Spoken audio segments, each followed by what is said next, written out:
All right.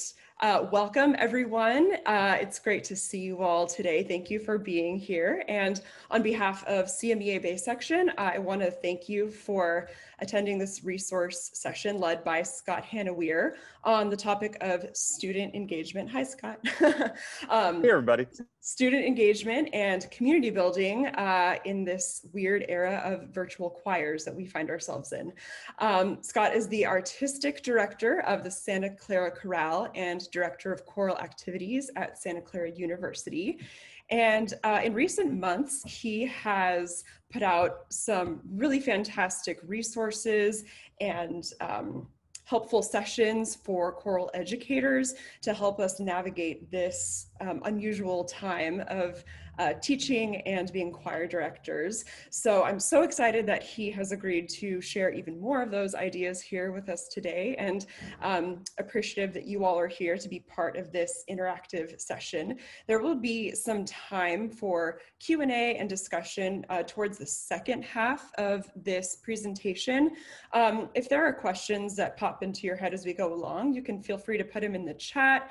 And if there's a good transition point where we can have Scot answer some of those questions, we'll do that. And at the end, hopefully we'll have a pretty good dialogue going and share some things with each other, because that's what this is all about. As choral educators in this time, sharing is caring more than ever. We're always good as a community about sharing resources, but now it's even more important.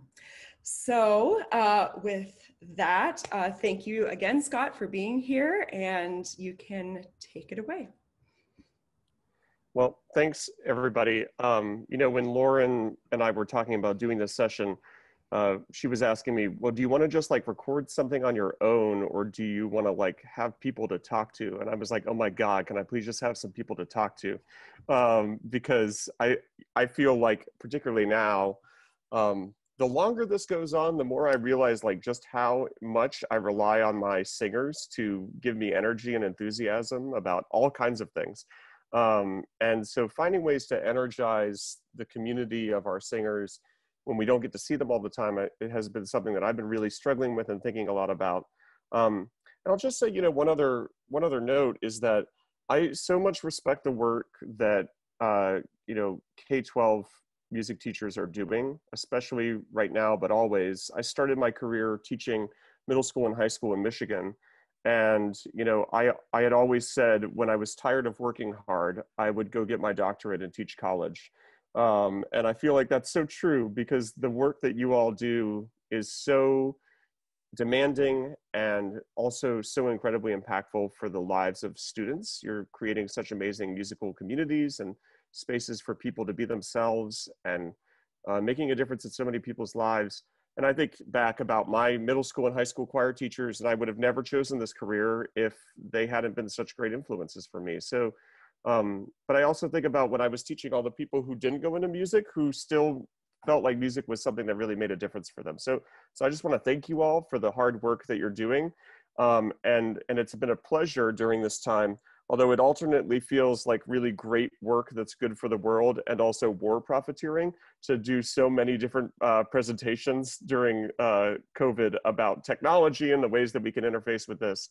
But anything I can do to help you all right now, I feel like is the greatest task that I have in front of me, besides helping my own students make some music. So today, I think we're focusing primarily on the fact that many of us, I think at least, have very few options that are available to us for live in-person music making.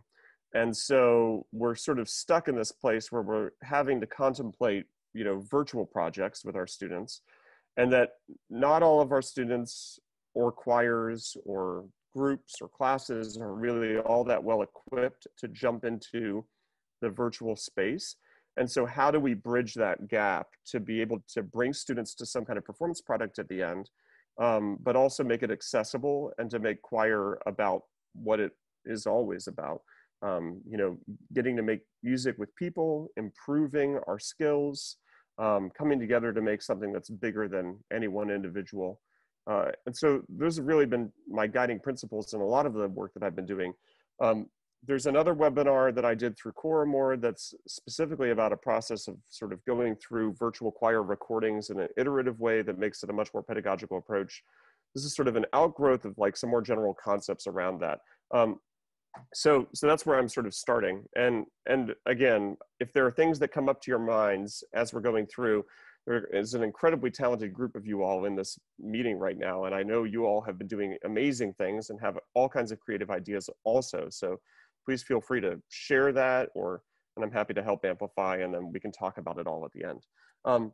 So I'll get going with my beautiful slides here. I found this really interesting article. I think anecdotally, we know that our students are facing a lot of challenges because of this pandemic, but it was nice to read some actual scholarly literature about the fact that that's the case. And this was a great article because it was not an incredibly dense medical article, but was actually a review article about 71 different things that have been published recently about the mental health of children and adolescents during the pandemic. And it cited 51 of these in its actual review, where it gave some of the points that the authors were discussing. And these are things that I think that we know, but research is showing that these things are true. You know, like some of the challenges that are facing our students right now, you know, yeah, they're with their parents often a lot, and that can create great opportunities for them to hang out and to become closer to each other, but that can also create giant moments of friction. I certainly see that every day with my third grader. Lots of amazing things that I will like always remember we had this time, and then also sometimes yelling. An idea that not all homes are safe places. I think about that a lot with my university students, that I know that we are housing some people on our campus, even though we're not open, because not everyone is housing secure. And to think about what our home environments for our students are, and certainly how that affects their ability to like record something for a virtual project, that will come up later. You know, people are spending more time online, and that can, you know, be great and create some opportunities for, you know, people to create community, whether it's playing games with each other or doing fun activities like that, but it can also be increased opportunities for cyberbullying and harassment. And all kinds of other ugly things that the internet can bring out. One of these things that I thought was particularly relevant to us is that adolescents may feel frustrated with events and encounters that they have not experienced, or at least were postponed. I think about that for all of our concerts, and that loss of the like, oh, we get to do our, you know, December concert, or we didn't get to do our spring concert. And what about those seniors, or those rising eighth graders who were becoming ninth graders, and how that felt, and what they're doing with their feelings around that. And obviously it can also, like, you know, create issues. Not everyone adapts to the online learning environment very well. You know, additionally, several articles talked about how food and nutrition and physical activity is maybe not as accessible for our students. I know our elementary school is working very hard, and our entire school district is working very hard to provide food to families, to anybody who wants it, not just to people who may have, you know, been receiving food assistance from the school, because that was a place where our students could get some kind of support and actually have a great meal. But school activities were also responsible for providing structure and routine for our singers. And I mean, I think I know this as a failed middle school teacher, that I sucked at providing a routine when my students came into the classroom, and that was not the best choice in my pedagogical approach. But I know we work so hard to create that sense of like, this is the way that we do things when people enter a classroom. These are the kinds of events that we're planning for all the time, and we're losing those things in this time. This is not stuff that we don't know, but I think it's good to see that like the mental health professionals and you know, doctors are understanding that this is a challenge that our students are facing, and that science is backing us up with this. Some personal anecdotes just from my college students that I see, you know, they're incredibly overwhelmed, and the idea of doing something musical always seems like an addition to them. And now they're like, oh God, now I really can't, because I have to focus on my academic stuff. I'm really frustrated with a lot of my colleagues in other departments who have decided that the way that they can show rigor in online education is just assigning more work. And that's not cool, like, just do better work. But it's something that I think we need to be realistic with in terms of how we design our calendars of events for our singers. One of the things I've been doing is pushing concerts to the middle of the quarter rather than at the end of the quarter. Yeah, it gives me less time to prepare for it, but they can't handle it at the end when all that stuff is due. So I'm having to shift the way that I design my curriculum to be able to meet the challenges that other faculty members are placing on me. So thanks to them for that, but also like it's something that we need to be understandable about the fact that like the live in person overall doing this concert can like sometimes motivate people over the hump of the challenge, but it's harder to get them to do that in this space. And then just the lack of time, space, energy, comfort to participate in musical activities. It's something I've been seeing from my singers, and I don't think it means that they hate choir or they don't want to be a part of it anymore. It's just that they just don't feel like they have the space to do it.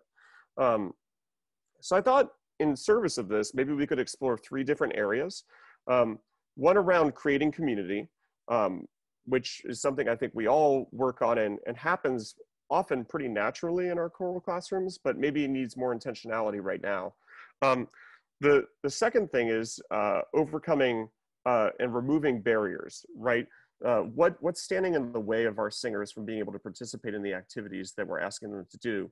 And then the third thing is providing feedback. You know, I noticed this for my own student at the end of 2nd grade, my own son, that we were all scrambling to just try to figure out how to teach when this first went down. And it was very hard to even give feedback to people of like, thanks for turning in the assignments and things like that. But it's something that I see matters so much to our students when they receive some affirmation of like, thank you for doing this thing. And, or I did this well, or I could improve this. It makes them feel seen and important. And they're not always getting that in all of the spheres. So it's something that I thought we could look at a little bit. So that's sort of the breakdown of what I was hoping we would go through today. And again, if questions come up or ideas come up as we're going through, feel free to shout them out in the chat and we can always pause and talk about it a little bit. So let's talk about creating community first. I think it's important to remember that choir is always about more than performances. I think right now I feel a lot of pressure as a choral musician to put together amazing virtual choir performances that show the best of what we could be, and that administrators could look at it and go, wow, the choir is amazing. And, you know, that can go to the world and see, look at this amazing video editing that I've done. And that's not what a lot of the day-to-day experience of running a choir is. I don't need to tell you that, but there's a lot more that goes into it. And so I think us reminding ourselves that those are also important learning goals and objectives. And, you know, whether that's music literacy or whether that's stylistic and cultural understanding of musics, or whether that's building community through the activities that we're doing, all of those things that I think are really important. I love this picture from like several years ago of a couple of my singers at a rehearsal moment that we just had a photographer who was there to capture all kinds of things. And I feel like this captures a lot of what choir is, like not always focused performance, right? But sometimes like, this is my really good friend that I've eaten lots of meals with and we hang out on the weekends and like I love being in choir with them.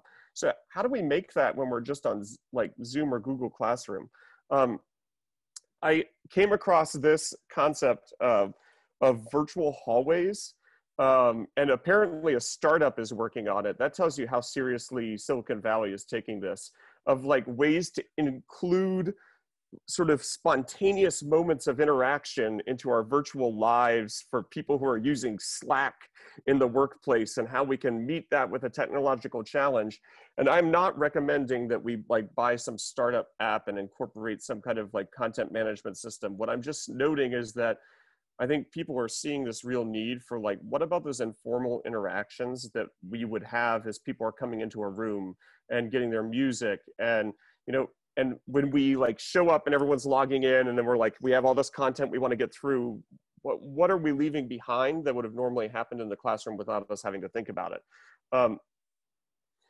I think this idea of music classrooms are normally social by nature, but we have to intentionally create that now is really important. And I see a lot of my colleagues across musical disciplines at the college doing this, and we've been talking a lot about it as a faculty. But here's like a couple of ideas about maybe ways that we can create these spaces. Something that I think is useful is for us to think about you know, intentionally putting space in our rehearsal for those unstructured times for small social interactions. When I am working with my community choir and I got 50 people suddenly show up and we're all in one big room, it's hard for us to have a conversation and to socialize. But if I throw them into like 3 to 4 person breakout rooms and, you know, give them a prompt maybe if they need it, you know, like some kind of like social lubrication of like, you know, for instance, like, what's your favorite song you've ever sung in choir? What was your favorite memory singing with an ensemble? Or like, if you could be an instrument, what instrument would you be? I like lots of conversations like, if you could be a certain kind of entryway, what entryway would you be? It like takes people off guard and they don't even know how to respond to it. And it brings up lots of ridiculous conversations. And I think those kind of spaces can be really useful. Or just, you know, send them into the breakout room, tell them to like catch up for a minute if they have a bond already. But I think especially for like your choirs who may not have been together in person before, this could be a really great tool to like help knit them together and also to give them an opportunity to socialize. I know that can be tricky sometimes if you need supervision in every space that a student is in. So, you know, you could do this maybe through prompts as well. I'm stealing everything that I love that my third graders teacher is doing. They do a would you rather at the beginning of every class, like every school day. And she was going to do it for like, you know, a few classes, and they loved it so much they've been doing it every class now. And they just go, you know, like, would you rather, and if you want to be like really ridiculous, you could tie these all into song lyrics. Like, would you rather be a hammer or a nail? You know, get some Simon and Garfunkel up in your life. But those kind of icebreakers, and maybe even just going around to a couple of students every class, even if it's not the entire class, I think can create a space that would have happened in our classrooms anyway. If you can't do this in live in-person formats, you could also do it over discussions. I think Flipgrid is a great tool for you to like just get short sharing from people and to also get them used to the idea of being on camera and saying something, which is useful for virtual choir stuff if you're going to try to do it with video. But discussion forums where they can chat and respond to each other, I think can also be really great. The other thing is like activities to keep singers engaged during the meeting. I'm using this for my, you know, community choir because not all of them are super attentive to the rehearsal the entire time. And we're going to do this for my like large on audition choir as well. But I made up some choir bingo cards that included me saying like, okay, I'm going to share my screen, or, you know, things like this is, you know, challenging times or unprecedented. You can hear like all kinds of words like that that might come up in regular conversation, or like who's off mute, or like I hear a dog in the background, or things like that. You could do a scavenger hunt, you know, where they're looking at other students' videos and trying to find things in the background. And it can sometimes give them a way to occupy their mind because they're not as necessarily engaged as they might be if they were in person, or at least they're engaged differently.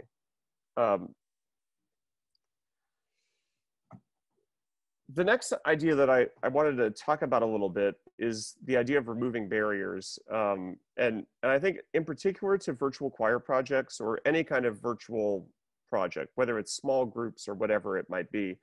You know, I think we can all acknowledge that there's a tremendous amount of pressure to make the like singers in boxes videos. I think there's also, for me at least, a tremendous amount of being tired of them. You know, I love that people have made amazing videos and I feel very proud of the ones that we've made, but I'm also like, every time I see a new one, I'm kind of like, but couldn't we just sing together? But I think we have to remember that for our singers, they might not be as inundated by these as we are in the choral profession. Like all my friends are choir directors, so that's all I see. And it's daunting, but not necessarily for our singers. You know, a lot of my community choir members haven't done one yet, and so they're excited to do a virtual choir project. My new singers at the university haven't, and even my students who are returning have only done one or two. So like, there's still, I think, a lot of appetite for it. And if we make it engaging and interesting for them, I think it can be really fun. And the other thing is you know, I know that we can get a lot of pressure from like our administration to be able to have these. And I think one of the things that we can do is to recontextualize what it is that we're really trying to accomplish. I mean, there was a National Collegiate Choral Organization webinar that had a panel which included Eric Whitaker. I just want to state for the record here, Eric Whitaker has done 6 of these, okay? I will have also done like 6 of them by the end of this fall. And, you know, he had a whole team. And so we have to be realistic with what we are trying to accomplish here when we're doing all of these things. It's ridiculous. And even he was saying, you know, he never sees it as a replacement for the live choral performance, but it's a cool thing in and of itself and serves certain functions, but never replaces what choir is. So even the like guy with the flowing locks knows that this is like a different kind of thing. So one of the things that I think is important for removing barriers is to think about what those are. Here's some brainstorming that I did in terms of like what we might be feeling as teachers that stand in the way of us doing these projects.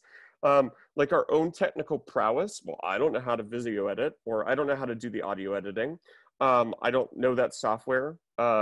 Fear of not doing it well enough, or of even like starting that undertaking. All of those things about mental health for our students are also true for us. Increased anxiety, increased depression, like it's super hard. Plus, like the world is on fire, literally. We haven't been able to go outside. So, I mean, it's intense. And so I think us understanding that these kinds of things are reasonable to stand in our way are good. I think appropriate repertoire is something we might not always think about, that like not every piece of music that we might want to do with our choir works well in a virtual format. Or if it does, it might take a tremendous amount of work, and maybe we're like making it way harder on ourselves by choosing those kind of pieces. And we'll talk more about like what might be appropriate here in a minute. The idea of scheduling and logistics of it, like how do we even calendar for that? I think most of us have a pretty good sense of like how to plan rehearsals for like a December performance. That's something we've done our whole careers. Less of an idea of how to program for a virtual choir recording that needs to premiere over YouTube at this time to coincide with this event. That's something we're less experienced with. And maybe we just don't want to or like them. And I think that's okay. It's okay if these are things that we're not super excited about. Doesn't mean that we should necessarily not do something like this, but I think it's okay for us to acknowledge that we're not as enthusiastic about this as other things. I think we can get into trouble if we let that enthusiasm really color our students' experience of it. But that's what your colleagues are here for. We can complain to each other, you know, and say, this is not my preference. I think that's all right too. If you think of other barriers, I'd love for us to hear about that, either like in the chat now or as we're going through, and we can lift up what some of the other things that maybe we're feeling. Maybe that can be a place that we come back to about like what some of our own barriers are, and are there ways to work around them? And I have some ideas about that I'm going to share soon. For our students, I think a lot of the barriers can be the same. Technical prowess, like not being able to feel comfortable with the recording process. I think having the proper equipment could be an issue. Like, you know, my college students tend to use their cell phones to do the recording. Maybe we're not teaching a age of student who all have cell phones, or maybe they don't have cell phones that can make good recordings, or they don't have access to them, or, you know, maybe you're trying to do all of this on a computer, like, you know, maybe over Flipgrid, but their access to the internet isn't great. All of these things. How do I upload a 200 megabyte file when my internet is this slow, or I don't have Wi-Fi, or whatever the case might be? I think there can be lots of barriers that stand in the way. Their own fear and anxiety, especially about recording. Most people don't get into choir because they wanted to become solo recording artists. And so asking them to like get in front of a camera and sing just their part by themselves is something that I think can be terrifying for our singers. So we have to scaffold our way to that. I don't think we can just expect them to, you know, okay, here's the practice track. We'll get your recording in a week, and I think it's going to be great. That doesn't, I think, tend to work. Again, appropriate repertoire. Is it something they can accomplish on their own? Because as many resources as we can give them, they're still having to be able to do this mostly on their own. And so are they able to pull that off? Do they have a quiet space for recording? My students right now are not going to be living on campus. And so they have been double and tripling up in like rooming off campus, and with all of their like, you know, loud roommates who might be doing all of these various different things. I have no idea how any of them are going to record a virtual project, and they can't come to our university and sing or play a wind instrument because our campus isn't allowing it. But like, if you've got a bunch of people in your house, many who are working remotely or taking meetings, or like, how do you find that quiet time to be able to do a recording like that? And I think giving schedule and space for our students to be able to do that makes a lot of sense, and making sure that we're trying to have reasonable expectations about what their video quality might end up being, if that's something that they're going to be doing, or their audio quality. I had a lot of students in the spring who were sending me recordings from their car because that was the only place they could sing. So, I mean, I think it's something that we really have to think about. Musical skill, right? This is something I talked a lot about in one of my previous webinars, but not all of our singers feel super confident being able to sing along to a guide track, because they're the kind of person who can really succeed when they've got a very strong singer next to them, but not as much when they don't. And so can we give them some tools that would help them feel that way? And that's where proper resources come in. Like, are we giving them, you know, are we teaching them the piece? Are we, you know, making sure that they have like a rehearsal that actually meets the challenges that they're having, giving them time to ask questions about the rehearsal process, all of those kind of things. Some people don't like it because it doesn't feel like choir normally feels like. You know, they want a different experience than what we're able to give them right now. And I think that's okay to acknowledge. How do they fit it into the time with all the other academics that they're doing? And then also like knowing clearly what to do. I mean, just right now, trying to get students to like go online and do like a discussion question and respond to the right number of people is enough. Like, that's a big enough lift logistically. Getting students to like, okay, you're going to set up your recorder here and you're going to be like doing this, and your headphones should be in this thing, and make sure you do this thing with the track, and you're wearing this on top, and you should have a background that looks like this. A lot of those things can be very overwhelming in terms of like, how do we properly complete that assignment? So making sure we're giving really clear instructions, and also the space for, if like things don't work out, we can try again, I think it is something to think about. In terms of like creating these kind of projects, I think it's important to acknowledge that there is a spectrum of virtual choir projects, right? This is a picture from, I think Eric Whitaker's latest project with like 17,000 singers, and his giant audio production team and his giant video production team. And I think sometimes we feel like this is the standard. And may I just be a person to tell you, I don't think it is. I don't think we have to do this. That our choirs aren't this normally, and expecting our choirs to be this when that's not what they normally are is unfair to ourselves and to our singers, and also like to the choral profession, because we have all kinds of levels of ensemble that succeed in all kinds of great ways. So how do we make sure that in our virtual choir processes, we're actually making our choir virtually rather than like whatever we might hope that they would be, and meeting them where they are, right? I think back to Tecumseh, Michigan, my freshman choir of like 70 singers that I could barely manage behaviorally when it was like just me in the room. And if I had to do a virtual project with them right now, if I could get them to sing like a unison piece with an accompaniment track, I would feel pretty proud of that, especially in the fall. And, you know, I think us understanding that there's different levels of what we might be trying to do, and that not all of them have to be ready for prime time even. We can have performance projects that are for our students and for us, that we aren't sharing with the entire district, you know, I think, and the world. That's okay too. So I made these little graphs because I like boxes and lines in Google Slides. So this is my easier to harder spectrum. And I put easier and harder in quotes because I don't think any of these things are easy, especially given our training and background. Like, most of us did not have this as an element of our training to do these jobs. And so all of these are requiring a lot of new effort for us. But I think sometimes we forget that we can do audio only projects.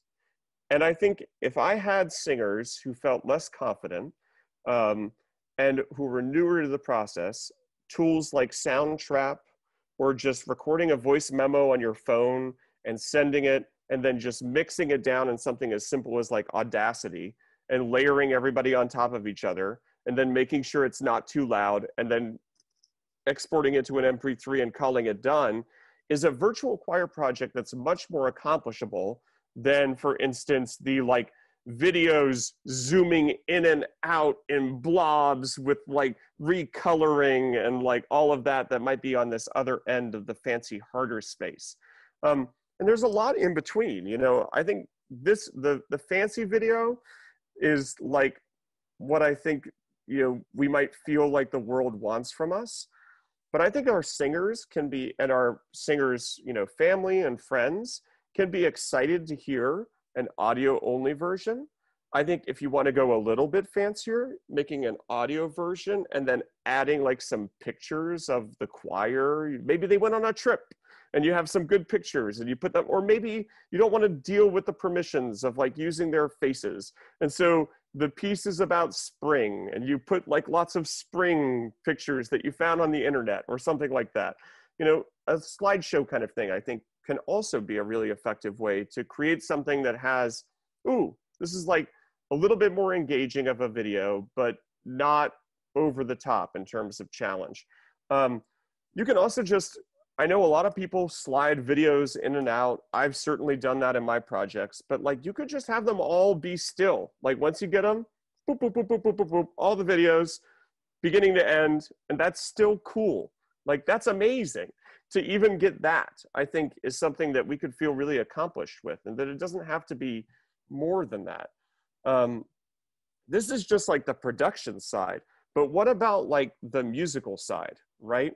One of my friends who teaches in high school level in the Maryland area, she is doing a sort of like stylistic tour through music with her choirs. And so every ensemble is going to do something from like medieval, Renaissance, Baroque, classical, romantic, and then like something modern. And they're going to do like little baby projects along the way where they sing like a minute clip of something. So like in the medieval era, they're going to do a chant. And it's going to be a little short chant, and they're just going to record, she's sung it through, and then they're just all going to record listening to her and singing along with her. And then she'll put all of that together and audio only, and just share that with everybody and say, look, this is our cool understanding of like medieval repertoire. And I think like sometimes we forget that a virtual choir project could be like a unison piece. It could be a folk song. It could be, many of us think about like our intro level choirs and like, we could teach them an art song or some kind of like, simple, very simple part song. And we could still do that and make that a virtual choir project. It doesn't have to be like, 18 part divisi for us to feel like we've accomplished something. It's also easier to do something with an accompaniment or a click track often for the singer's experience of it than it is for it to be completely a cappella.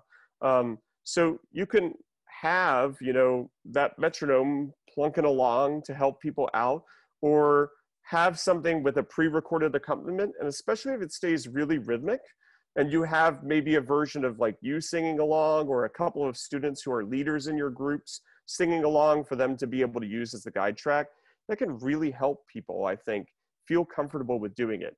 The fewer different parts you have, the easier these things are generally going to be able to be done, because maybe you would normally have, like, let's take me right now. I would normally have like 65 or 70 people in my choir program at Santa Clara.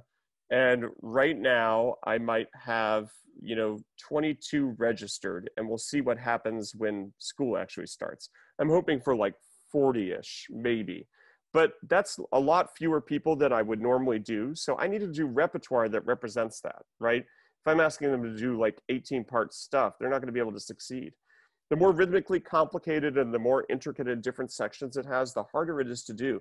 Doesn't mean you can't do it, but just think about like the task you're putting on yourself and your students by doing it, and ask yourself if that serves your pedagogical goals right now, right?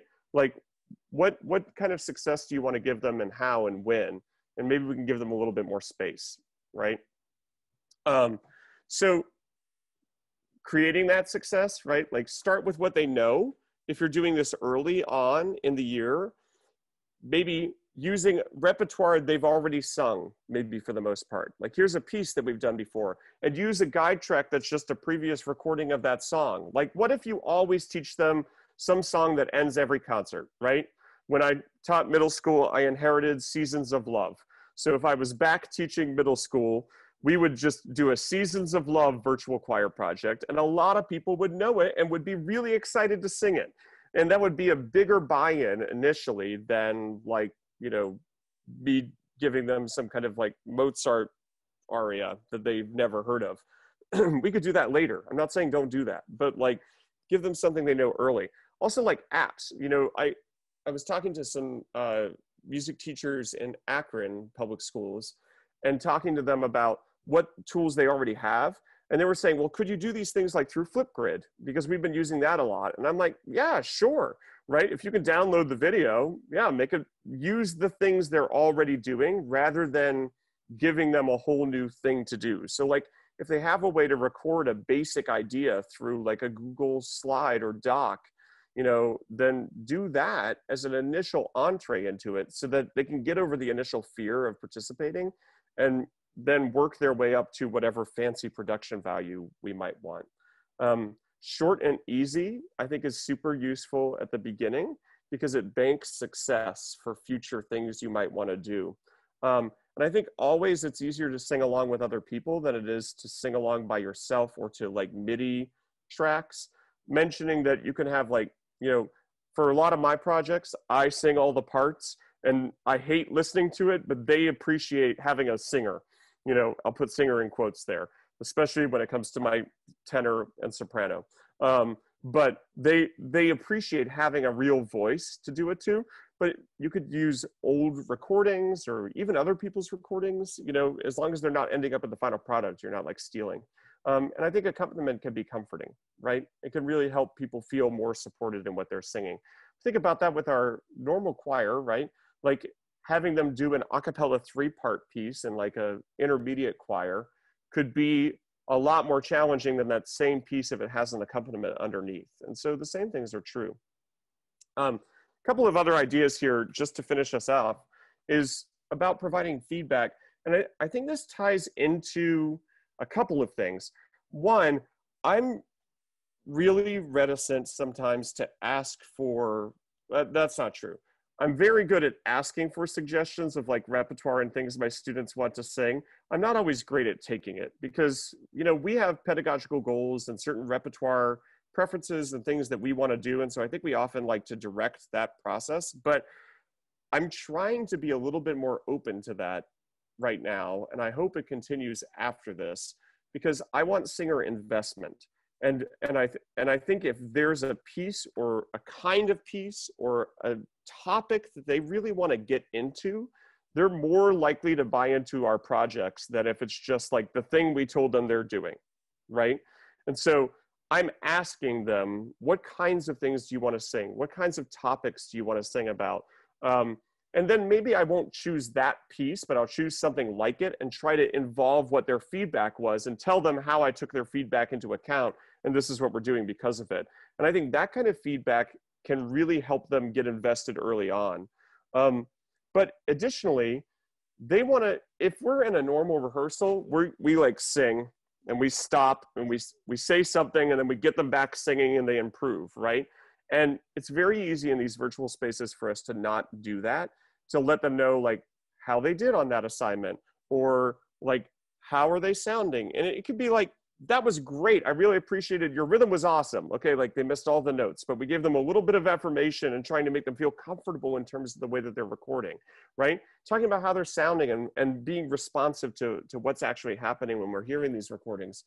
And you know, being appreciative of their effort without like making it feel necessarily like we're not expecting them to do it, you know, but acknowledging that these are hard things to do right now and varying in how hard they are for different people. So I think being really aware of that and saying like, I've heard like 10 people have submitted their recording. It's amazing to get to listen to these. Like, I was so excited to get to hear your voices again.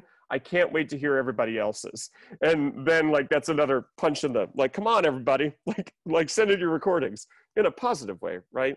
And then I think something else just to think about is like, are we assigning things that we can actually give feedback on / create? Like, if we're giving like 200 students a 3.5-minute thing that we want to give them feedback on, that's like so much listening for us. How are we going to do that? So we should be reasonable at the workload we're assigning ourselves in terms of our ability to give them feedback. And then also, like, okay, we want all of our singers to get the experience of performing. Do we really want like 17 virtual projects that we're going to do personally this year?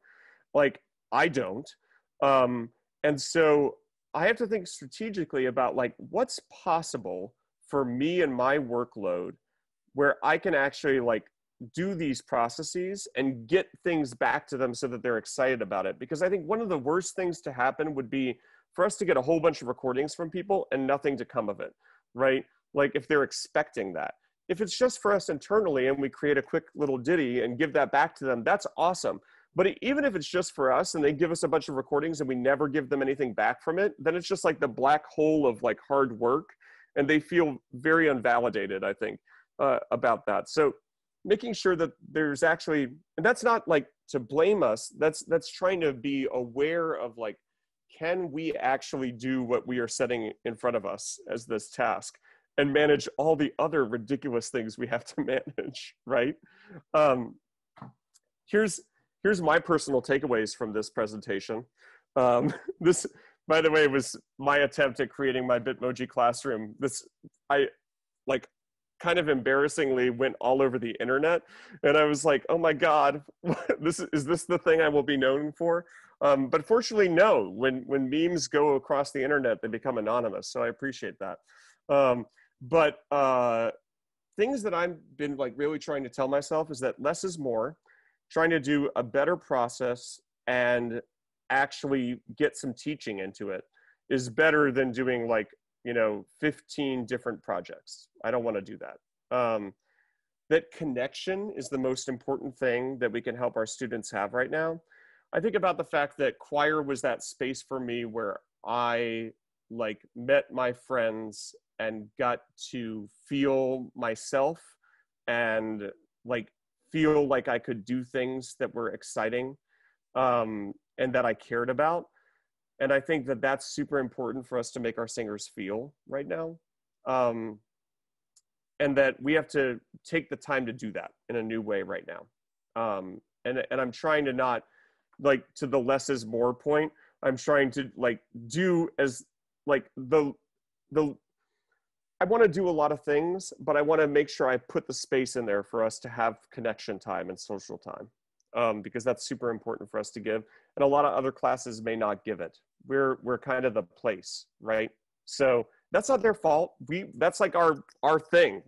We're like the community place, people come and we're going to have an awesome time. We're going to love each other. And like, that doesn't always happen in a math class, not because they're bad teachers, but it's a different thing they're doing. Like, we're teaching human emotion and art, and like, that's super cool. So we need to make sure that we continue to do that. I can be enthusiastic for my singers and not like it, the thing that I'm having to do with them right now. And I think that's hard for me to constantly tell myself, because I'm doing all these presentations about all the amazing things you could do with technology. But it's not my favorite. I'd rather just be singing with people. And I think that's something we can say as our community of choral conductors, that like, this is hard and not something we necessarily appreciate. It's always about recruitment, man. I like, one of my amazing colleagues when I taught in Michigan, she was like, every conversation as a recruitment opportunity. And isn't that true? But now especially, we have to constantly be explaining to our students why choir is still important. And it's for all of these reasons we've been talking about, all of these reasons that we know, but we have to remind them that that's true, and get them into these spaces so that they can have their friends and their community, because it's hard for them to have it right now. And I think the last thing is, it's probably not going to be what I want it to be, but I could do the best I can. I would love it if my virtual choir thing sounded and looked like Eric Whitaker's, or like, you know, the LA Master Chorale, or like, you know, any of those super fancy, awesome ones. Like the director of the Aeolians, he got his doctorate also from the University of Maryland. And so I feel like, you know, we're buddies in that, but I see the things he does with his choir and I'm like, no, I can't ever do that. And that's okay. Like, we can do what we can do in our space and our time. And that is what we always do when we're in person. And so that same thing can be true virtually. So those are some of my thoughts. I see there's things in the chat, but Lauren, you didn't yell at me. So like, tell me what kinds of things we should talk about, and we can now like make this a little bit more freeform. Yeah, so there have been some great ideas being shared in the chat related to some of the topics you've brought up. A lot of great ideas about using rounds as really simple pieces with our choirs that they can feel really successful on right away. And I think some of the questions or the thoughts that have arisen about the barriers, going back to that a little bit, time for us to learn and set up our students for success.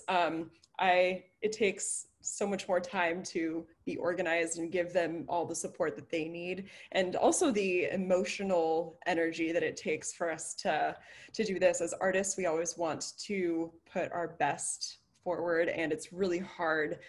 Personally, for me, you know, I'm not really satisfied with this way of making music, and it just doesn't live up to our standards. So kind of that emotional energy we're putting into it and that pressure we're feeling. I don't know if you have anything to kind of speak to related to that. I mean, I think I would first say amen. Like, that's so true. I saw also noting, like, you know, resources and money to support these kinds of things. Like, we're all in these budget crises, and you know, I feel like we're often in a place where we feel just like demoralized by the situation that music is placed in, and the way that we have to advocate for the existence of our profession, and like whether or not we have the budget to do the kinds of things that we would want to do. And now we're all being asked to do all of these new things that are very challenging, often require like purchasing new equipment for us, you know, with less money and less support. And that's the worst. And I think, you know, we are all doing an amazing job managing the best that we can. And I find it incredibly inspiring, but I also find it really like too much sometimes, even like just seeing other people's success, like on Facebook, like, you know, or social media. I see like these amazing things these people have done. And I like might have done an amazing thing a week ago, but I see their amazing thing. And it's not because I'm not proud of them. I'm just like, ugh, like, I don't want to read about this awesome thing that they did, because I want to like not have to think about all the things I need to be doing to prove how great this is. So I mean, I think we're all struggling with that. One of the things I think we could do is we can, as a profession, is just be willing to talk about that insecurity and that feeling of, we are so kind and collaborative to each other in general, but I think we also feel a tremendous amount of like competition, in the sense that like we're all ambitious folks, and like we all want to be awesome and acknowledged for our awesomeness. And so, and I think it's hard to walk that balance, like to feel like we're being supportive of each other when we're also like jealous of each other's success, but we're very happy for it at the same time. So, I mean, I think about that a lot in our profession. And I think it doesn't make it easier necessarily knowing that other people feel that way, but at least I feel like I'm not the only one who suffers that problem. So I think anytime we talk about those feelings of inadequacy that we might feel professionally, or our ability to actually meet those challenges, I think is really useful, just to hear people who say that. Especially, you know, every time I go and see somebody who's really fancy talk on a webinar and they talk about how hard it is and how much it sucks, it always makes me feel way better the next day when I go back and try to do my own work. I'm like, well, thank God. I mean, like, holy crap, if they think this is impossible, then how am I even doing anything? You know, I think in terms of like making the time, I'd say consolidate effort is one of the best things that we can do, is to think about, you know, maybe we don't have to do individualized projects for every single ensemble that we do. Or maybe for some of our more advanced ensembles, there's ways we can outsource some of the work to them, right? So that it's not always all on us. That if we could make a chamber group do a small project after we, like, let's say we teach everybody how to use Soundtrap, for instance, where you can do some like live audio recording of all of your singers. And then you're like, okay, now we're going to get into groups and we're going to all take a stab at recording these things in our own groups. And like, so they can do that work and try to make it happen. And like, maybe that's not a thing to go out to the world, but it's an experience of getting to hear each other singing, right? And so I think sometimes remembering that we can offload some of this to our students. And certainly, I mean, if you have volunteers or people in the community who can help you, I'm terrible at asking for help and I just end up doing it all myself. But I think if there's resources or other people that we can involve to help us, that could be great. I know sometimes like involving parents can be more work than it is worth. I think you just have to know your community and whether or not that person who's like, yeah, I can help video edit that, is actually going to be a helpful person or just make you sad that you asked them to. Do other people have ideas about ways they've been sort of combating this? I'm curious. I know we have lots of experts here. So if anybody else has wisdom to share on that. Is it okay to just have people unmute and I think so. Speak out? Yeah.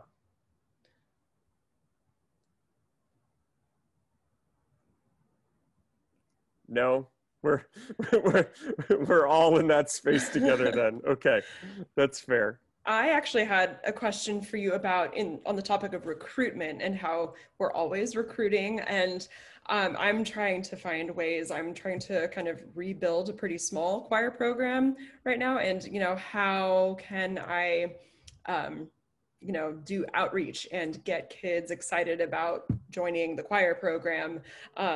And, you know, just finding ways to kind of publicize ourselves. Do you have like any ideas related to that? Yeah, I mean, I think one of the things that has really amazed me from an administration perspective across, you know, like K-12 and college, is that I know a lot of people are thinking about, oh, well, how do we connect our students and make sure that they have space socially? But I don't think they always think about the other part of that is like, well, how do we communicate with our students the opportunities they have to get involved in things? And like, I've been watching my admissions department at the university plan all of these great student events, but there's not a whole lot of ways for departments to access those like avenues for us to be like, but you should get into choir or band or orchestra because it's a great place to have that social time and you love music and you should do this. Like, so how do we promote those things? And I think, you know, our current students are always our best promoters. I remember once when my students asked me to start this is when I was teaching high school, to start a male a cappella group. And I was like, y'all, we need more kids. And like 3 of them literally went into the band room because it was like during one of those study hall kind of block periods. And they picked up a kid and brought him into the choir room. And then he was in it ever after that. And I mean, it's harder to pick up people and carry them into the room right now, but are there incentives that we can, you know, short of paying our students to go recruit people into our program? You know, but like, and we can't give them pizza parties and things like that, but there are still ways, you know, like, can you post to your social media about this cool thing we did in choir? Or like, you know, can you reach out to some of your friends, or like who, who do you think should be in choir, and like give me a name, and then I can be the person who contacts them or something like that, and be like, an anonymous person told me that you have a beautiful singing voice, have you considered choir? And those touch points, I think, are not always going to be like everybody you talk to is going to immediately join your program. But one of the things I try to remind myself about recruitment is that a lot of it is about getting out there and being known to the body of people that you're trying to recruit from. And that any good interaction you have with somebody is a chance to recruit somebody else even. Because like if someone else is saying, oh, yeah, I love singing. Like, that choir director reached out to me that one time. They seem cool. And like maybe those things like, shuffle themselves in. I think the other thing is whether or not we like it or not, these projects that we put together can be cool recruitment tools right now because they show that we're active and we're doing things, right? And I think people want to be a part of something right now.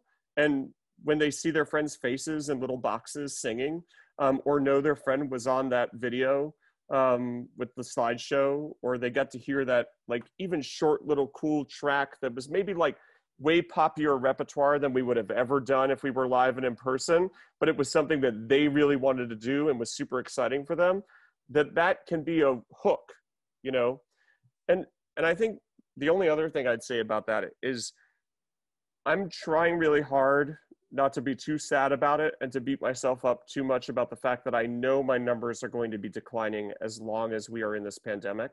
And the longer it goes on, the less likely I think students are going to be to participate in this, because those who have done it are going to be tired of the lack of satisfaction of the virtual environment.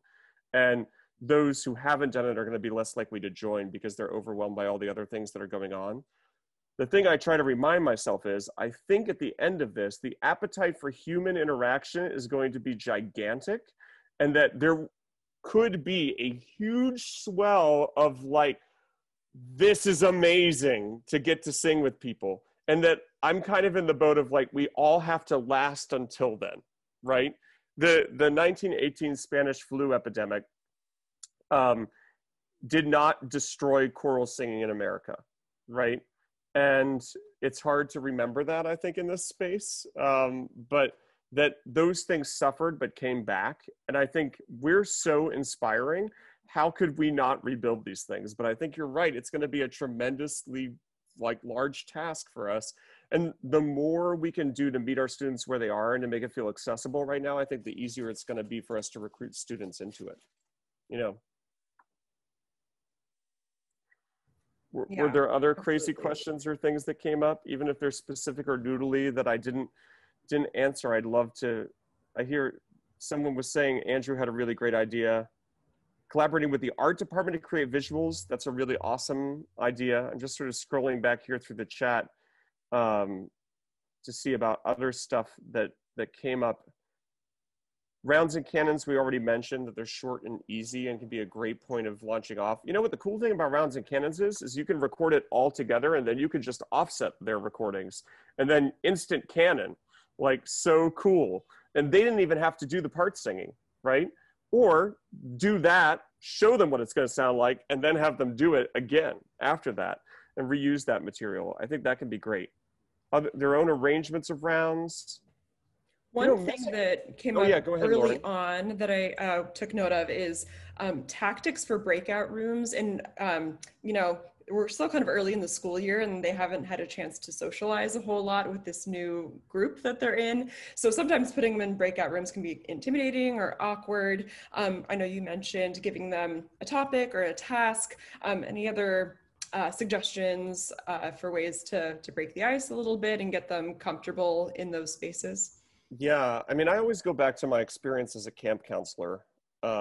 Like I was at a summer camp for many summers, during college and a little bit after, and thinking about how it's so impossible, I think, to like just throw people in a room and expect that they're just going to talk, right? Especially at the beginning. If they don't know each other, it's kind of intimidating, and nobody really wants to do it. So sometimes the less exciting and more didactic thing that you can give them, the better, because sometimes they can just sort of lament at how ridiculous it is that they have to talk about this, and then they can bond over your ridiculous assignment. And nothing bonds people like complaining about a teacher.